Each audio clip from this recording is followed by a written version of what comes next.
एक छोटे से शहर में चिंकी नाम की लड़की रहती थी। उसके पापा फुटपाथ पर गाड़ी साफ करते थे। चिंकी की माँ भीख मांगती थी। चिंकी फुटपाथ पर बाकी बच्चों के साथ गुब्बारे बेचती थी। चिंकी की माँ बहुत गुस्से वाली थी। वो हर बात पर चिंकी पर चिल्लाती रहती थी। एक दिन जब चिंकी रेड लाइट पर गुब्बारे बेच रही होती है तो उसके सिर पर चिलचिलाती धूप पड़ रही होती है। जैसे ही रेड लाइट होती है वैसे ही वो एक गाड़ी के पास भागती है। गुब्बारा ले लो साहब जी। नहीं चाहिए मुझे गुब्बारा, चल निकल यहाँ से। चिंकी को वो आदमी वहाँ से भगा देता है। उसके बाद वो दूसरी गाड़ी के पास जाती है पर वो भी उससे गुब्बारा नहीं खरीदता और डांट कर भगा देता है। ऐसे ही काफी देर हो जाती है और अब तक चिंकी का बस एक ही गुब्बारा बिका होता है। चिंकी भी बिना चप्पलों के ज्यादा देर रेड लाइट पर खड़ी नहीं हो पा रही होती। वो बार बार एक पेड़ की छांव में आकर खड़ी हो जाती है। आज बस मेरी 5 रुपए ही कमाई हुई। इतने से पैसे लेकर घर जाऊंगी तो माँ मुझे मार डालेगी, पर मैं करूँ तो क्या करूँ। पूरा दिन ऐसे ही निकल जाता है और वो डरते डरते घर जाती है। क्या हुआ चिंकी, चल जल्दी से आज की कमाई निकाल कर दे। चिंकी डरते डरते अपनी फटी जेब से 5 रुपए का नोट निकालती है और वो भी फटा हुआ होता है। चिंकी की माँ तो ये देखते ही गुस्से से लाल हो जाती है। ये क्या है, बस 5 रुपए और वो भी फटे हुए, बाकी के पैसे कहाँ हैं? सच सच बता वरना आज तो मुझसे पिटी और तुझे खाना भी नहीं दूंगी। मैं सच बोल रही हूँ माँ, मेरे पास और पैसे नहीं हैं। आज बस पूरे दिन में एक ही गुब्बारा बिका है। जरूर तू पूरा दिन खेल रही होगी तभी कोई कमाई नहीं हुई है। तुझे तो मैं बताती हूँ, जब तक तुझे मार नहीं पड़ेगी तब तक तुझे अकल नहीं आएगी। चिंकी की माँ गुस्से में गरम चिमटा निकाल कर चिंकी के हाथ पैर जला देती है। चिंकी दर्द के मारे बुरी तरह चिल्लाने लगती है पर उसकी माँ को उस पर बिल्कुल तरस नहीं आता और बेचारी चिंकी भूखी प्यासी रोते रोते एक कोने में सो जाती है। अगली सुबह फिर से चिंकी गुब्बारे बेचने निकल जाती है पर उस दिन भी कोई उससे गुब्बारा नहीं खरीदता और सब उसे उल्टा सीधा सुनाकर भगा देते हैं। चिंकी को बहुत दुख होता है। एक तो कोई मुझसे गुब्बारा भी नहीं खरीद रहा और ऊपर से सब मुझसे बदतमीजी से भी बात करते हैं। अरे नहीं लेने तो मत लो, पर ऐसे तो मत बोलो। थोड़ी देर बाद वहाँ एक बड़ी गाड़ी आकर रुकती है। उस गाड़ी की खिड़की खुलती है और उसमें से एक छोटा बच्चा बाहर झांकता है। उस बच्चे के पापा चिंकी को पास बुलाते हैं। चिंकी खुशी खुशी भागती हुई गाड़ी के पास जाती है। हाँ साहब जी, बोलो कितने गुब्बारे दूं? आज मेरे बेटे का जन्मदिन है तो एक काम करो, ये सारे गुब्बारे दे दो। क्या सच में साहब जी, आप मेरे सारे गुब्बारे खरीद लोगे?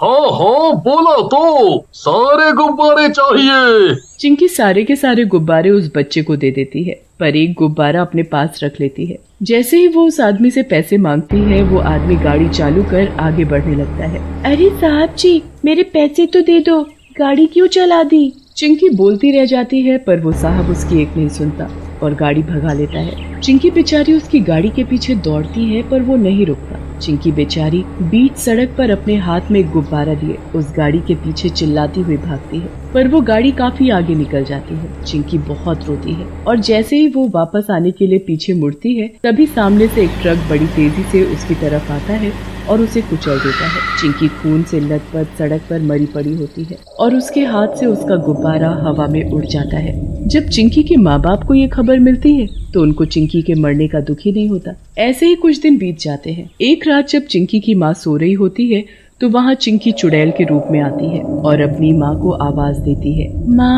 माँ, मुझे भूख लगी है माँ, मुझे खाना नहीं दोगी या आज भी मुझे भूखा रखोगी? माँ, ओ माँ। चिंकी की आवाज सुनकर उसकी माँ सकपका जाती है और उठकर इधर उधर देखने लगती है। कौन है यहाँ? ये आवाज तो बिल्कुल चिंकी जैसी थी। चिंकी की माँ का ध्यान खिड़की के बाहर जाता है जहाँ चिंकी चुड़ैल के रूप में हाथ में गुब्बारा पकड़े खड़ी होती है। चिंकी की माँ की तो उसे देखकर हालत खराब हो जाती है। वो डरते हुए खिड़की के पास जाती है तो अचानक चिंकी चुड़ैल वहाँ से गायब हो जाती है और वहाँ बस एक गुब्बारा रह जाता है। चिंकी की माँ उस गुब्बारे की तरफ देखती है और मन ही मन सोचने लगती है, यहाँ अभी तो एक बच्ची चुड़ैल के रूप में खड़ी थी, पर वो गई कहाँ? कहीं ये मेरे मन का वहम तो नहीं? अचानक फिर चिंकी की माँ की नजर वहाँ बाहर बंधे गुब्बारे पर जाती है। चिंकी की माँ डरते हुए बाहर उस गुब्बारे के पास जाती है। गुब्बारे को देखते ही उसका मन उस गुब्बारे को छूने का करता है। जैसे ही वो उस गुब्बारे को छूती है उसकी आत्मा उस गुब्बारे में चली जाती है और वो एक जिंदा लाश की तरह हो जाती है। चिंकी आकर उस गुब्बारे को फिर अपने साथ ले जाती है। बहुत दुखी किया था ना मुझे, अब मेरी बारी है, मैं किसी को नहीं छोड़ूंगी। अगले दिन फिर से चिंकी चुड़ैल के रूप में आधी रात को उसी जगह घूमती है जहां उसकी मौत हो जाती है। चिंकी का चुड़ैल वाला भयानक चेहरा बालों से ढका होता है। वो हाथ में गुब्बारे लिए यहाँ वहाँ भटक रही होती है। उसके बाद वहाँ जो भी आता, चिंकी उसकी आत्मा को उसमें कैद कर लेती। कोई मुझसे बच नहीं पाएगा, मैं किसी को भी नहीं छोड़ूंगी। सबने मेरे साथ बुरा किया, अब मेरी बारी है। चिंकी चुड़ैल वहां से चली जाती है और अगले दिन वो अपने इंसानी रूप में गुब्बारे बेचने निकल पड़ती है। तभी वहां राहुल नाम का एक बच्चा अपनी माँ के साथ आता है और चिंकी से एक गुब्बारा खरीदता है। राहुल जैसे ही चिंकी के हाथ से गुब्बारा लेता है, उसकी आत्मा उस गुब्बारे में आ जाती है। उसके बाद वो बच्चा बेजान हो जाता है, जैसे उसको होश ही नहीं है। थोड़े दिन में चिंकी जाने ऐसे कितने लोगों की आत्मा को गुब्बारे में कैद करके अपने साथ ले जाती है। एक दिन एक बच्चे की माँ अपने बच्चों की हरकतों पर बड़ा परेशान होने लगती है। वो उसे डॉक्टर को दिखाती है, पर डॉक्टर को कोई बीमारी नहीं दिखती। अब तो मुझे इसे किसी तांत्रिक के पास ही ले जाना पड़ेगा, इसे कोई और ही दिक्कत लग रही है। राहुल की माँ उसे एक तांत्रिक के पास ले जाती है। तांत्रिक उसे देखकर ही जान लेता है कि उसकी आत्मा किसी की कैद में है। इस बच्चे का शरीर तो यहाँ है, पर इसकी आत्मा किसी के कब्जे में है। ये आप क्या बोल रहे हो? ऐसा कैसे हो सकता है? मैं सच बोल रहा हूँ, और इसकी आत्मा को जल्दी ही वापस लाना होगा, वरना वक्त निकल गया तो ये पूरी जिंदगी ऐसे ही बिताएगा। नहीं नहीं बाबा, आप कुछ करो, मेरे बच्चे को बचा लो। रुको, मैं अभी ध्यान लगाकर बताता हूँ कि इसकी आत्मा किसके कब्जे में है। तांत्रिक ध्यान लगाता है तो उसे बस गुब्बारे ही गुब्बारे दिखाई देते हैं और एक छोटी बच्ची। गुब्बारे? मुझे बार बार गुब्बारे और एक छोटी बच्ची दिख रही है। क्या? कहीं वो वही लड़की तो नहीं? थोड़े दिन पहले ही एक छोटी बच्ची ने मेरे बच्चे को फ्री में गुब्बारा दिया था। हाँ, ये उसी दिन से ऐसा हुआ है। हमें जल्द ही उसे ढूंढना होगा। वो तो रोज गुब्बारे लेकर रास्ते में घूमती है, अभी भी वही होगी। चलो, अभी मेरे साथ चलो, हमें देर नहीं करनी चाहिए। तांत्रिक और राहुल की माँ जल्दी से चिंकी को ढूंढने निकल पड़ते हैं। काफी देर ढूंढने पर उनको चिंकी गुब्बारे बेचती दिखाई देती है। वो चिंकी का पूरा दिन पीछा करते हैं और रात होने पर जब चिंकी चुड़ैल में बदल जाती है तो तांत्रिक सब समझ जाता है। वो चिंकी का पीछा करते हैं और पीछा करते करते एक सुनसान जगह पहुंचते हैं, जहां चिंकी ने ढेर सारे गुब्बारे बांध रखे होते हैं। उन गुब्बारों में ही लोगों की आत्मा कैद होती है। ए लड़की, तू चाहती क्या है? तूने क्यों उस मासूम बच्चे की आत्मा को कैद किया हुआ है? पता, उसकी आत्मा कहाँ कैद है?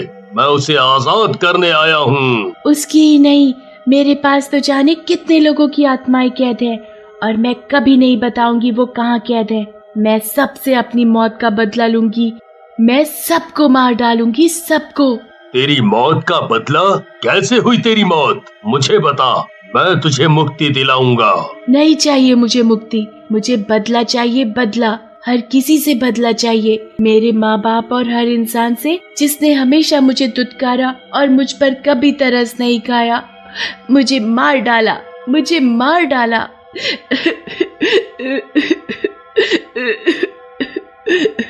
पर किसने किया ऐसा? मुझे एक बार बताओ, मैं तुम्हारी सच में मदद करूंगा मेरी बच्ची। चिंकी रोने लगती है और रोते रोते उस तांत्रिक को सारी बात बताती है। तांत्रिक और राहुल की माँ की आंखों में आंसू आ जाते हैं। मेरी बच्ची, तेरे साथ तो बहुत बुरा हुआ, पर अब तेरे बदला लेने से तुझे इंसाफ नहीं मिलेगा। तू सबको आजाद कर दे और खुद भी शांति से इस दुनिया को छोड़ दे। इससे भी अच्छी एक दुनिया है, तू वहाँ बहुत खुश रहेगी। सच में? क्या है कोई ऐसी दुनिया? हाँ मेरी बच्ची, तू अगर सबको आजाद कर देगी तो तुझे भी वो दुनिया नसीब होगी। चिंकी बड़ी खुश हो जाती है, जल्दी से सारे गुब्बारे लाकर तांत्रिक को दे देती है। इसी में है सबकी आत्मा, इनको फोड़ दोगे तो सब आजाद हो जाएंगे। तांत्रिक उन सभी गुब्बारों को फोड़ देता है। सभी लोग पहले जैसे हो जाते हैं। उसके बाद तांत्रिक चिंकी की आत्मा को शांति दिलवाता है, जिससे वो एक अच्छी दुनिया में चली जाती है।